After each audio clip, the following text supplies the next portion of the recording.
Sudarlun 200 personil Polres Biren Jumat diturunkan ke lokasi musibah angin puting beliung di Desa Tanoano, Jangka Biren.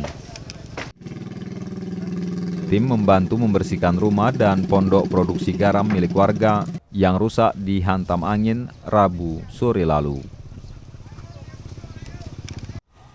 Catatan yang didapat Serambi TV, puting beliung merusak 24 rumah, 7 ruko, dan 47 pondok garam. Sementara itu beberapa rumah terpaksa dibongkar karena kondisinya sudah tak mungkin lagi ditempati.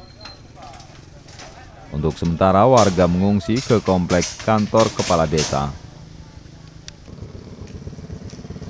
Pada kesempatan itu tim Polres Biren juga menyerahkan sejumlah bantuan bagi masyarakat korban angin kencang.